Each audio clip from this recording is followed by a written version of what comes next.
Ethan Walsh had lived next door to Evelyn Hart for almost 3 years before she said a single sentence to him that was not about the weather. It happened on a gray afternoon in October, the kind of rain that turns a quiet street into something hushed and slow. He was carrying the last of her grocery boxes up the porch steps when she stopped him with a look he had never seen on her face before. Not the polite smile she gave every morning on her way to the mailbox. Something older than that. Something tired. She studied him for a long moment, rain dripping steadily off the edge of the porch roof behind her, and then she said 7 words that would not leave his mind for the rest of that year. "You know," she said, "I was not always invisible." He laughed at first, thinking it was some kind of joke meant to fill the silence. She did not laugh back. She only turned, opened her front door, and stepped inside, leaving him standing there in the rain with an empty cardboard box in his hands and a question he could not put down. By the time the leaves had fully turned that autumn, that one sentence would pull him into the quiet, almost forgotten life of the woman across the driveway, a woman the entire town of Mill Creek had somehow stopped seeing without ever deciding to, and it would lead him eventually to a single decision made in front of nearly everyone he knew, a decision that would change how an entire town looked at the people it had stopped looking at. At 42 years old, Ethan had built a life that needed almost nobody. 3 years earlier, his marriage had ended quietly, the way some marriages do, not with shouting, but with 2 people slowly forgetting how to look at each other. He had moved into the small blue house on Birchwood Lane, mostly because it was available, not because he loved it. Mornings, he left for the accounting office downtown a few minutes before 8. Evenings, he came home, ate dinner standing at the kitchen counter, and told himself this was simply what life looked like now. The only fixed point in his day was the woman across the driveway, silver-haired, always dressed, as if she had somewhere important to be, even on the mornings she clearly did not. She waved every morning. She smiled every evening. And in 3 years, Ethan realized, he had never once asked her a real question. That changed on the day of the boxes, and what she would eventually tell him, weeks later, sitting on that same porch in the fading light, would force him to ask a question about his own town that he had never thought to ask before. How does a person disappear while still standing right in front of you every single day, for years? Mill Creek was the kind of town that looked exactly like its postcards. Maple trees lined Birchwood Lane in a tunnel of orange and red every October. The houses were old but well kept, with porches built for sitting and front yards built for waving at neighbors rather than hiding from them. Founded in 1864 along a slow bend in the Black River, the town had grown just enough to support a hardware store, a diner, 2 churches, and a single stoplight at the corner of Main and Elm. Everybody in Mill Creek believed they knew everybody else. That was the town's quiet pride, the thing people said when visitors asked what made it special. And for the most part, it was true. People noticed new cars in driveways. They noticed when someone's lawn went unmowed for 2 weeks in July. They noticed engagements, funerals, new babies, and broken marriages, often before the people involved had fully accepted the news themselves. But there was a kind of noticing that Mill Creek had quietly stopped doing, and almost nobody recognized it as a loss. It had simply happened, the way a porch light burns out and nobody replaces the bulb because the rest of the street is still lit well enough to walk by. Birchwood Lane sat 4 blocks from the town square, a short street of 11 houses facing each other across a strip of grass and old maples. Ethan's house was the third from the corner, small and blue with a porch that needed repainting. Across the gravel driveway stood a slightly larger white house with green shutters and a garden that even in October still held a few stubborn roses refusing to give up on the season. That white house belonged to Evelyn Hart, and she had lived there for nearly 40 years, since before the hardware store changed owners twice, since before the second stoplight was ever installed, since before most of Birchwood Lane's current residents had moved in at all. The hardware store itself, a low brick building on Main Street with a faded sign reading Hart's Hardware, still carried Walter's name nearly 20 years after he had sold it to a younger couple from 3 towns over. Most residents under the age of 30 assumed it had always belonged to someone else entirely. Few of them ever connected the sign above the door to the quiet woman who lived on Birchwood Lane, watering her ferns each morning. The Black River ran behind the store, slow and brown, the same river the original settlers had followed. In 1864, when they decided this particular bend of land was worth staying for. It still flooded the lower part of Main Street most springs, a minor inconvenience the town had stopped complaining about generations ago, the same way it had stopped complaining about most things that simply belonged to the rhythm of the place. Every weekday morning, Ethan left his house at 7:55, coffee in hand, and every weekday morning, Evelyn was already on her porch, watering a hanging fern, or simply standing with her coffee, watching the street wake up. She always waved first. She always smiled. Some mornings, she called out a comment about the weather, or a compliment about his car, freshly washed on a Sunday. He always waved back, said something equally small, and got into his car. For 3 years, that exchange had been the entire shape of their relationship. Polite, predictable, surface deep. It had never once occurred to Ethan that there might be more beneath it, mostly because nothing about those mornings ever suggested there was. Evelyn Hart was simply the nice older woman next door, a fixture of the street, like the maple trees or the stop sign at the corner. Pleasant, permanent, and in a way Ethan had never thought to examine, almost completely unknown to him. Ethan worked at Hargrove and Finch, a small accounting firm 3 blocks from Main Street, where he had spent the last 9 years reconciling other people's numbers.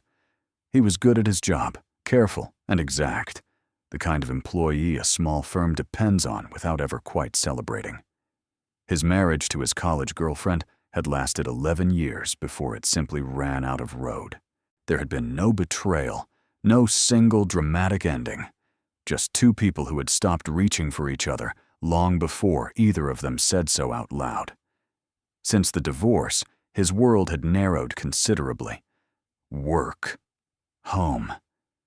The occasional dinner with his younger sister, Claire, who lived on the other side of town and worried about him in the specific, exhausting way that younger sisters do. Evelyn's story, had anyone bothered to ask her directly, was considerably larger than the quiet woman on the porch suggested. She had been born in Mill Creek and had never seriously considered leaving it, not even during the years when half her graduating class fled for bigger cities and better weather. She attended Lincoln Elementary School as a child and returned to it as a teacher at the age of 23, a job she would hold for 38 years before retiring.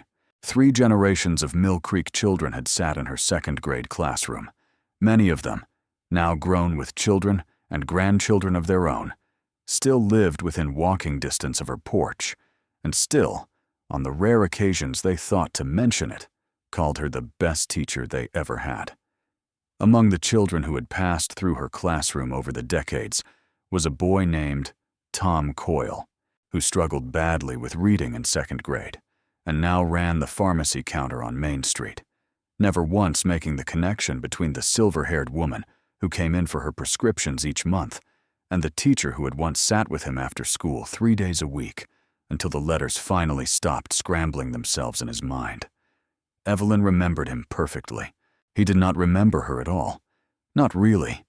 The way a person forgets the shape of a hand that once steadied them. She had married Walter Hart, a quiet man who ran the town's hardware store when she was 26. Together they raised 2 sons, Michael and David, in the White House with the green shutters. Walter died of a heart attack 11 years ago, suddenly, on an ordinary Tuesday, leaving Evelyn to finish raising David, the younger of the 2 boys, largely on her own through his last years of high school. Michael now lived in Denver, With a wife and 3 children, Evelyn had met only a handful of times.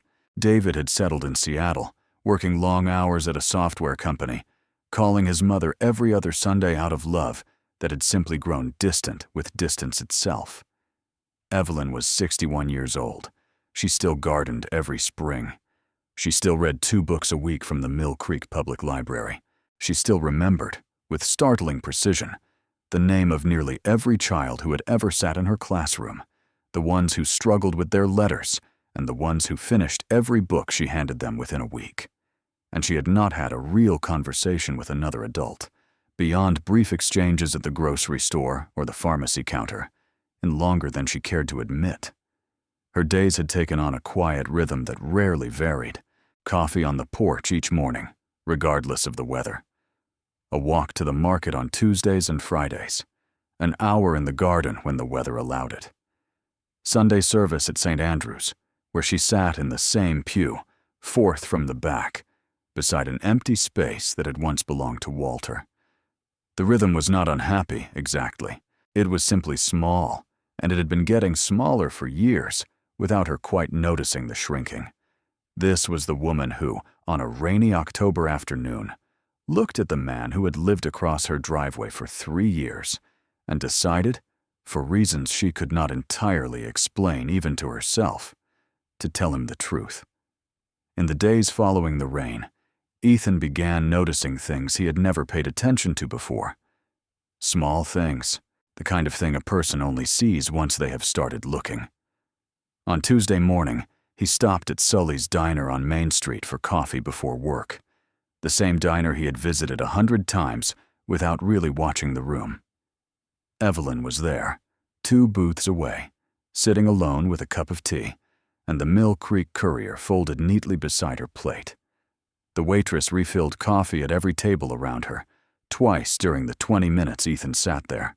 She never once stopped at Evelyn's booth, not out of rudeness, but because her eyes simply seemed to slide past the older woman sitting quietly in the corner, the way eyes slide past a familiar piece of furniture. On Thursday, at the grocery store, Ethan watched 3 different neighbors pass Evelyn in the cereal aisle. Each of them offered a polite nod, the kind reserved for someone whose name you technically know, but have not used in years. Nobody stopped to talk. Nobody asked how she was doing. She moved through the store like a pleasant ghost, present enough to be acknowledged, faint enough to be instantly forgotten. On Sunday, at St. Andrew's, Ethan found himself watching the after-service crowd gather in small, warm clusters on the church lawn, swapping news about grandchildren and vacations and the upcoming harvest dance. Evelyn stood near the edge of one such cluster for nearly a full minute, clearly waiting for an opening in the conversation that never quite arrived, before quietly turning and walking to her car alone. Ethan began asking questions, carefully, the way a person does when they do not want to seem too interested. He learned from the diner's owner, a heavy-set man named Russ, who had known half the town since birth, that Evelyn had taught nearly everyone in Mill Creek under the age of 50. He learned from the church secretary that Evelyn used to run the Sunday school program before her hip surgery. 2 years earlier, made the stairs to the basement classroom too difficult.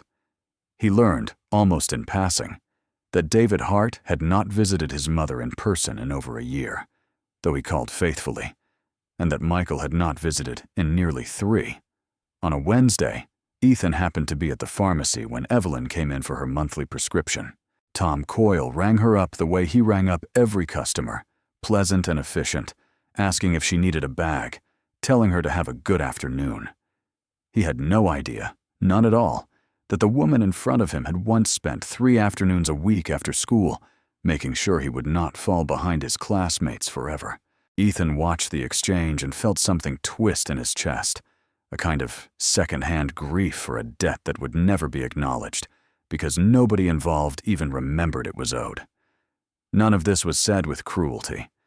Nobody in Mill Creek disliked Evelyn Hart.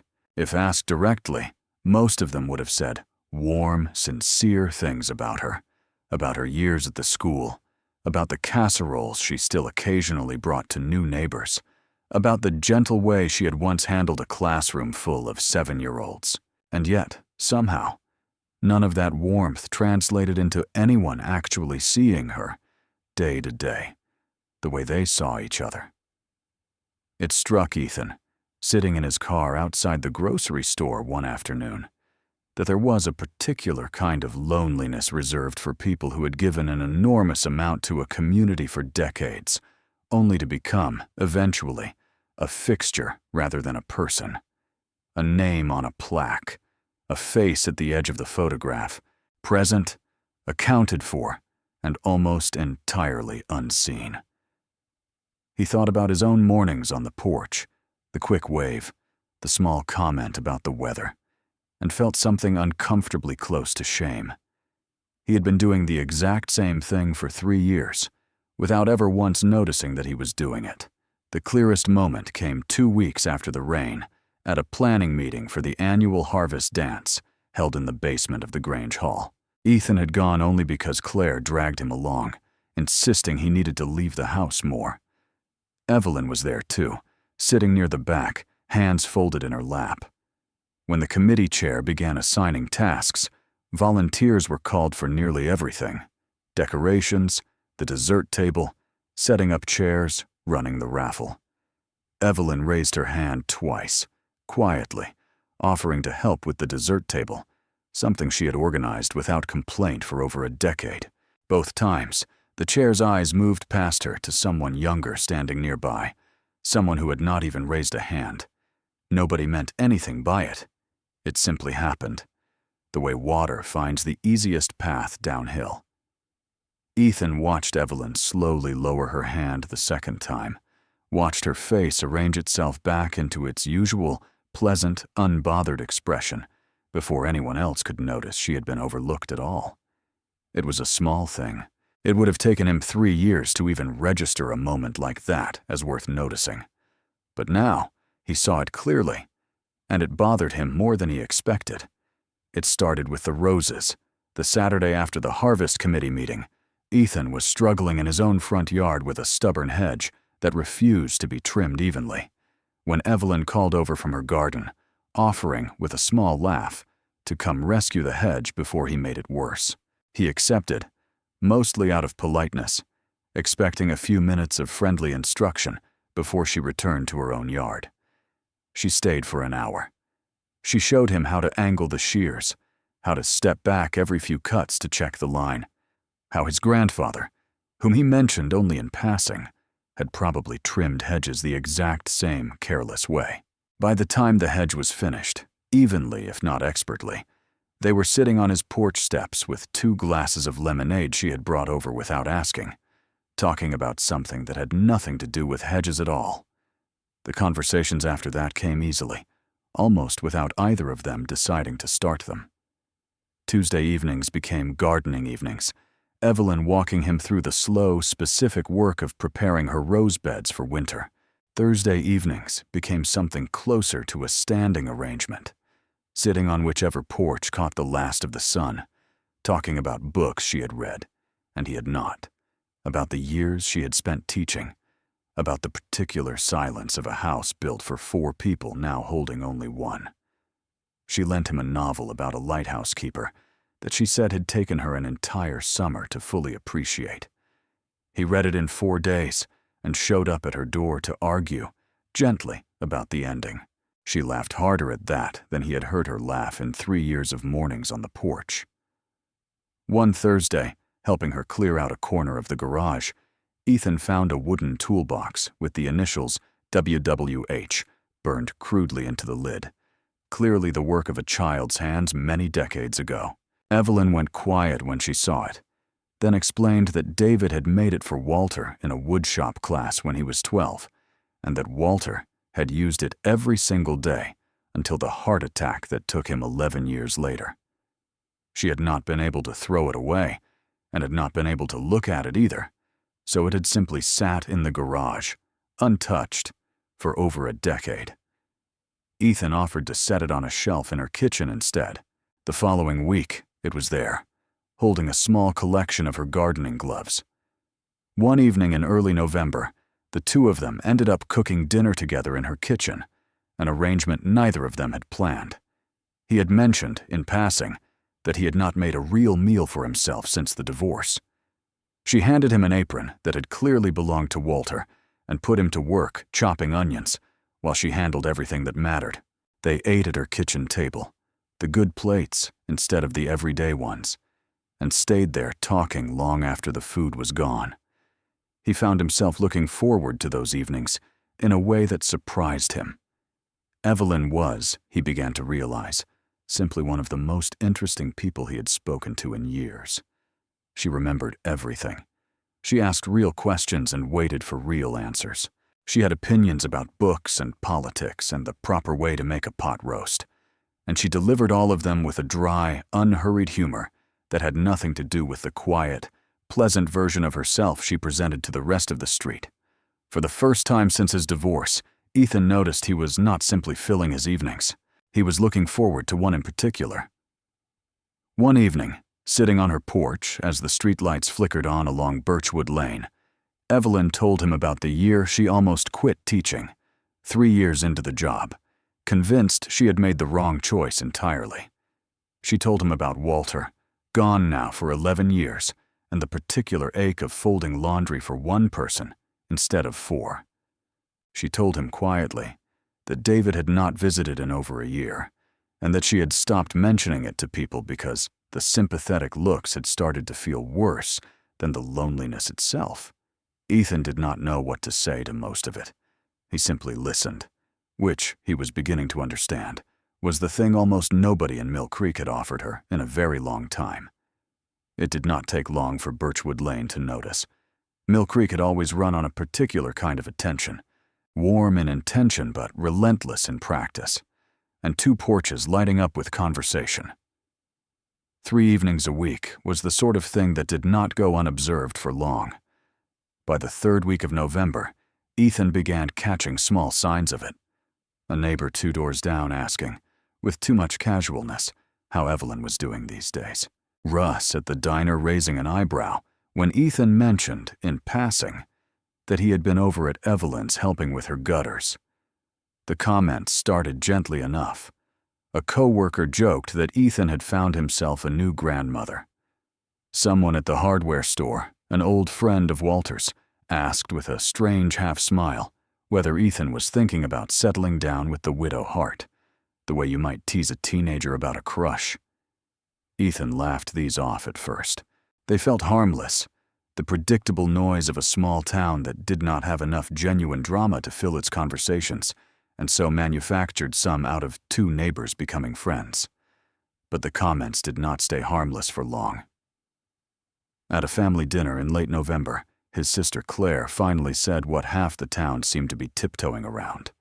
She asked him directly, over a dish of mashed potatoes, why he was spending so much time with Evelyn Hart.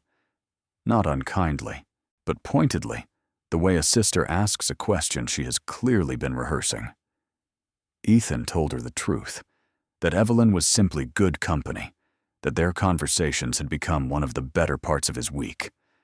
Claire was quiet for a moment, then said she only worried about what people might assume, about how it might look. A 42-year-old man spending 3 evenings a week with a 61-year-old widow. He asked her what exactly she thought people were assuming. She did not have a clear answer, only a vague, uncomfortable shrug. And that, somehow, bothered him more than a direct accusation would have. For the first time since the divorce, Ethan noticed he was beginning to weigh his own choices against the opinions of people who had, until recently, barely registered Evelyn's existence at all. He found himself hesitating before mentioning her name at the office. He found himself parking his car slightly differently, so it would not look quite so obvious that he had spent the evening at her house. He hated that he was doing it, and he did it anyway, for almost 2 full weeks, before he finally admitted to himself exactly what he had become. One more person in Mill Creek, quietly deciding how much of Evelyn Hart was acceptable to acknowledge in public. The Mill Creek Founders' Day picnic fell on the first Saturday of December that year, held, as it always was, on the lawn behind the library, with folding tables, paper lanterns, and a brass band that had played the same 6 songs for as long as anyone could remember. Ethan arrived with Claire's family and found Evelyn already there, sitting near the edge of the lawn with a cup of cider, watching the gathering the way she had watched the church lawn months earlier. He went to sit beside her, and for a while, it was easy. The two of them talking quietly about nothing in particular, while the band played and children ran past with sparklers despite the December chill. Then a woman Ethan vaguely recognized, the wife of someone from the hardware store, stopped beside their table, glanced between them with an expression that was almost, but not quite, polite, and said, loudly enough for several nearby tables to hear, that it was awfully sweet of Ethan to keep Evelyn company, since she supposed Evelyn did not get out much these days. It was not said with cruelty. It was said the way people say careless things, without weighing them first, but Ethan saw something close on Evelyn's face the moment the words landed. A kind of practiced stillness, the look of someone absorbing a small wound without letting it show. She left less than 10 minutes later, telling Claire's family it had gotten too cold for her, though the night was no colder than it had been an hour before. Ethan went to her house the following afternoon. She answered the door, looking tired, in a way he had not seen on her before, the porch light behind her flickering against the early dusk. He asked if she was all right.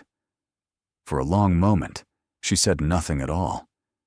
Then, finally, she invited him in, sat down across from him at her kitchen table, and told him what she had been carrying since long before the rainy afternoon with the grocery boxes.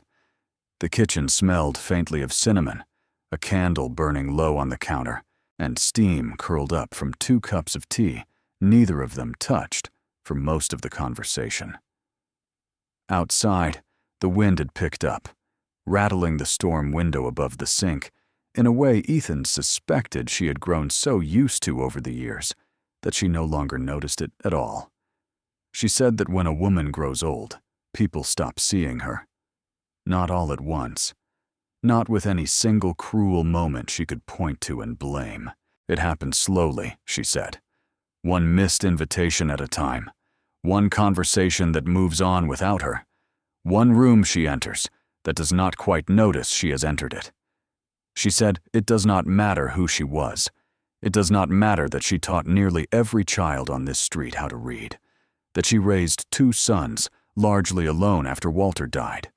That she had given this town nearly 40 years of her life in one classroom or another.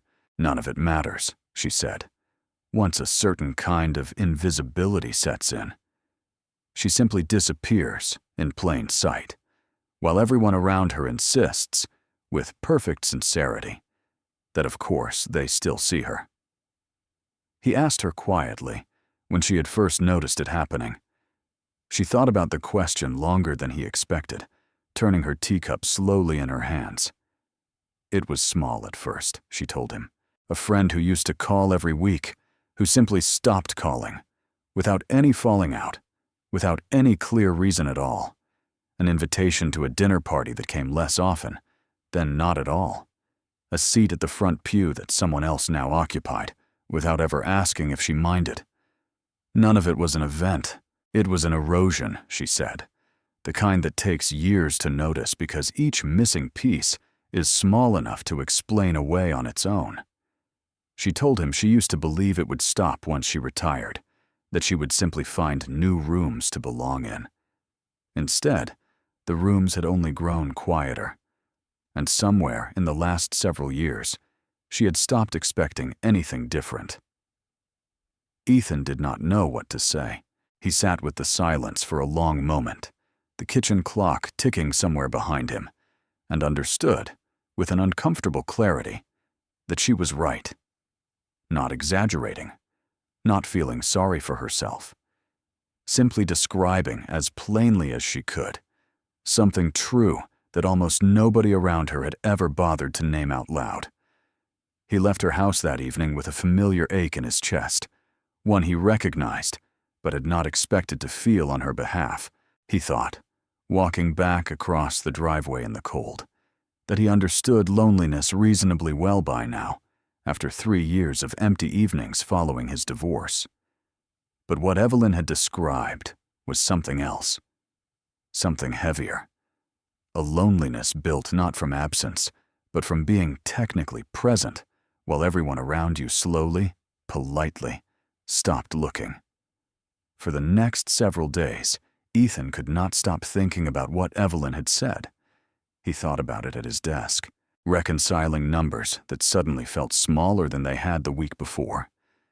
He thought about it at dinner, eating alone at his kitchen counter the way he had every night for 3 years, and noticed, for the first time, how closely his own routine resembled the quiet erosion Evelyn had described. He realized, somewhat uncomfortably, that his own life since the divorce had been built around a similar kind of disappearing, except his had been mostly self-chosen. He had stopped reaching out to old friends after the marriage ended, telling himself he simply needed space. He had stopped attending the gatherings Claire organized, telling himself he was tired. He had built, brick by brick, a life that asked very little of him and offered very little in return, and he had told himself, for 3 years, that this was simply what being fine looked like. Evelyn had not chosen her disappearing. The town had decided it for her, slowly, without any single person ever intending harm. But Ethan began to wonder whether the two kinds of vanishing, hers and his own, were really as different as he had assumed. He found himself paying closer attention, in the weeks that followed, to the small moments of erasure happening all around him, not just to Evelyn, but to others, too. An elderly man at the hardware store, whom the younger clerks called by the wrong name, a widow at church who sat alone every week in the same back pew Evelyn occupied. He began to wonder how many people in Mill Creek were quietly disappearing in plain sight, simply because nobody had bothered to ask them a real question in longer than anyone could remember. One afternoon, he stopped at the hardware store and spent 20 minutes talking to the elderly man the clerks kept misnaming, a retired mill worker named Arnold, who turned out to have spent 6 years building model trains in his basement, an entire miniature version of Mill Creek, as it had looked sometime around 1960. Ethan left with no real reason for having stayed so long, only the quiet satisfaction of having made one person feel, for 20 minutes, like he still existed in the eyes of someone younger than him. He did not have a plan yet for what to do with any of this, but something had shifted in him, quietly and permanently, the way a single sentence sometimes rearranges everything that comes after it. The Mill Creek Harvest Dance was the largest event the town held each year, a tradition stretching back, according to the faded banner hung above the Grange Hall stage, to 1951. Nearly everyone attended, the hall filled with string lights. The brass band traded its usual 6 songs for a slightly larger set, and the entire town spent one evening each October pretending, for a few hours, to be exactly the kind of close-knit community its postcards suggested. Ethan had attended the dance for each of the 3 years he had lived on Birchwood Lane, always alone, always leaving early. This year, 3 days before the dance, he found himself standing on Evelyn's porch with an idea he had been turning over for almost a week, one he was fairly certain she would refuse. He asked her to come to the dance with him. Evelyn was quiet for long enough that he nearly took the question back.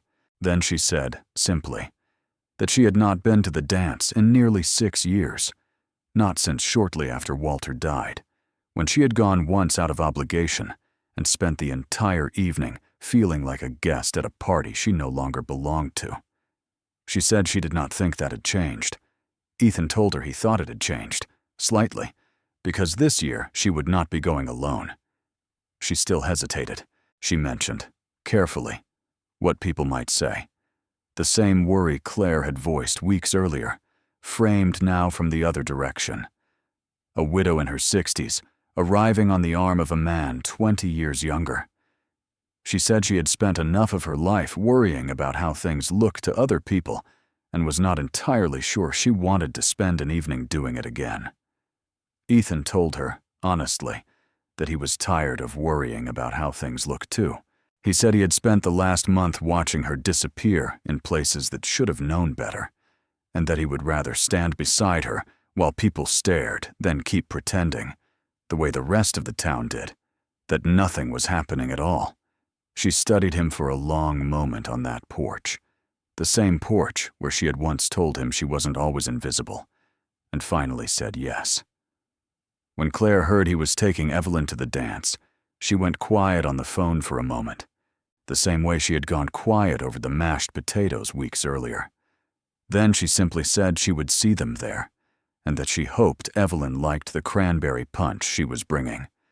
It was not an apology, exactly, but Ethan understood it as one anyway. On the night of the dance, Ethan picked her up at 7 and found her waiting on the porch in a deep green dress he suspected she had not worn in years, her silver hair pinned carefully back. She looked, he thought, exactly like a woman who had once commanded a classroom full of children with nothing but her voice and a steady gaze, a version of her the town had quietly forgotten existed. The Grange Hall was already full when they arrived, string lights glowing against the high wooden ceiling, the band warming up near the stage. Paper garlands in orange and gold hung between the rafters, left over, Ethan suspected, from a decade of the same volunteers reusing the same decorations every October. The smell of apple cider and wood smoke drifted from the refreshment table near the back wall, where someone's grandmother had set out the same cinnamon cookies the hall had served every year since long before Ethan moved to town. The room noticed them almost immediately. Conversations paused, briefly, in small clusters near the punch table. A few heads turned toward the doorway, then leaned together to whisper. Someone near the dessert table raised an eyebrow at someone beside her. Evelyn's hand tightened slightly on Ethan's arm. He felt it, and did not let it show that he had. He led her toward a table near the center of the room, deliberately, rather than the quiet edges where she usually sat. They sat down together, in plain view of nearly everyone Ethan had grown up watching judge each other gently from across a room, and Ethan found, to his own surprise, that he did not particularly care what any of them thought. For the first hour, nothing happened that anyone could later describe as remarkable. The band played.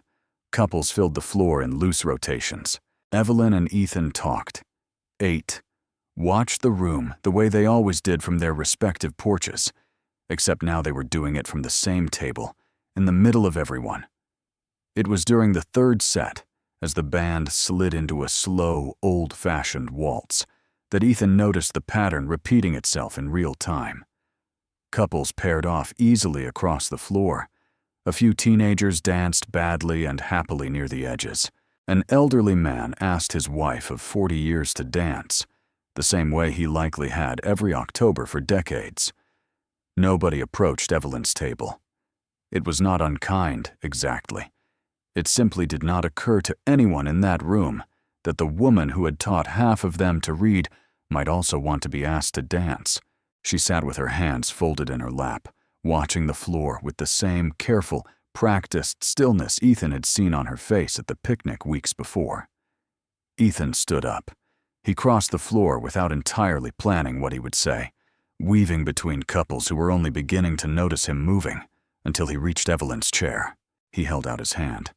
She looked up at him, startled, and started to say something about how she wasn't sure that was a good idea, that people were already watching, that perhaps it would be better if they simply stayed seated. Ethan said only this: "I think everyone in this room forgot who you are." "I have not." The hall, or at least the portion of it close enough to hear, went quiet enough that the band's next note seemed almost too loud. Evelyn's eyes filled, slowly, with something she did not let fall. Then, finally, she took his hand and stood. They moved onto the floor together, awkwardly at first, the way two people dance when one of them has not danced in 6 years, and the other has never been particularly good at it.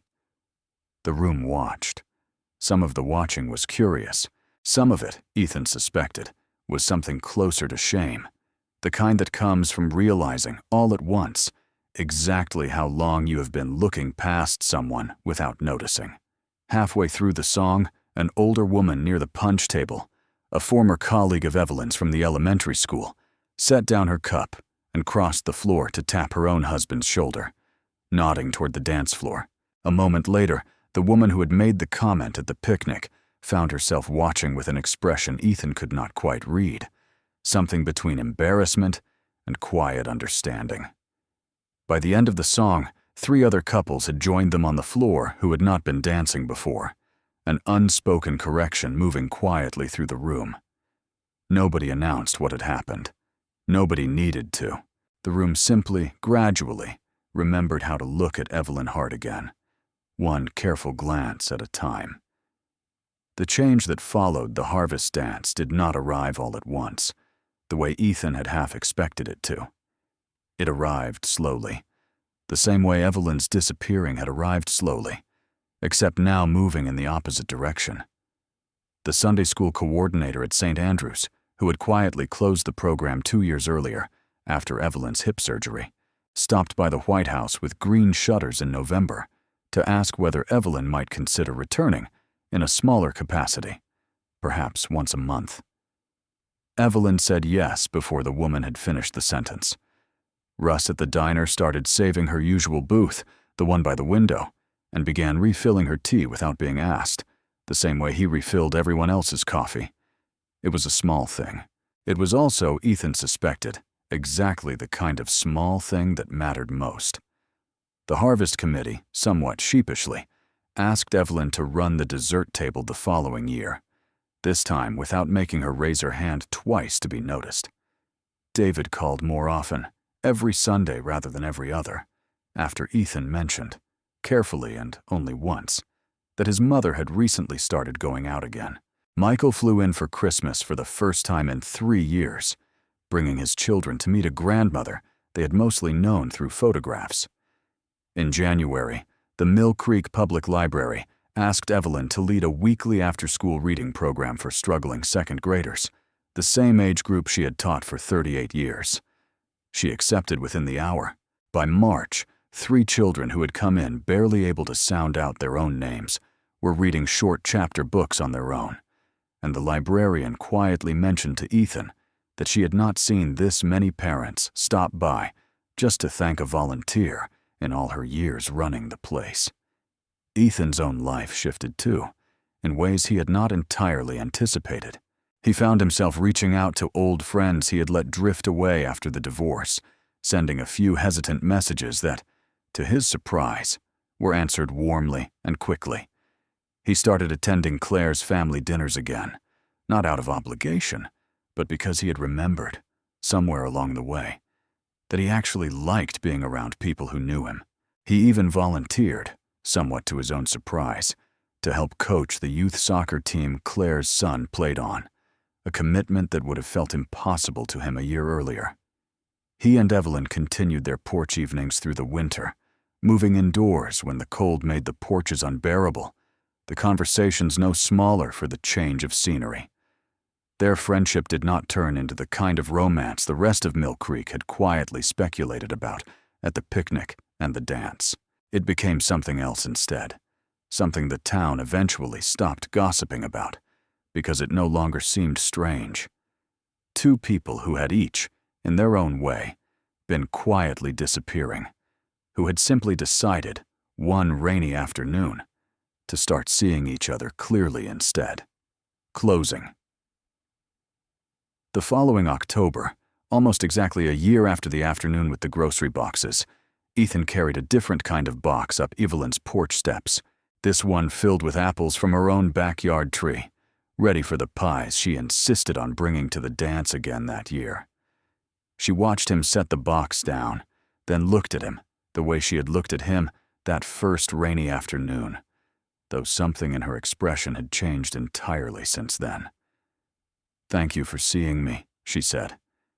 Ethan thought about everything that had happened since the day she said those first 7 words to him on this same porch. The picnic, the dance, The slow, deliberate work of a town remembering how to look at someone it had nearly forgotten. "I think I was the lucky one," he said. She smiled, the kind of smile that didn't need to be explained. And for a long moment, neither of them said anything else. The maples along Birchwood Lane had already begun to turn, the same way they had turned the year before, the same way they would turn again the year after that. But for the first time in longer than either of them cared to count, neither one felt the particular ache of being invisible in a place they had lived in for years. Somewhere down the street, a porch light clicked on as the sky dimmed. Then another. Then another. The small, ordinary signal of a neighborhood settling into evening. A year ago, Ethan would not have noticed any of it. Now, he noticed everything. The wave from the house on the corner. The dog barking twice and then going quiet. The particular gold the light turned just before it left the sky entirely. None of it was remarkable. All of it, he had come to understand, was exactly the kind of thing worth paying attention to. Some people disappear slowly, without anyone deciding it should happen. And sometimes, all it takes to bring them back is one person willing to look a little closer than everyone else. This is a work of fiction. All names, locations, events, and characters in this story are entirely invented for entertainment purposes. Any resemblance to real people, places, or events is purely coincidental.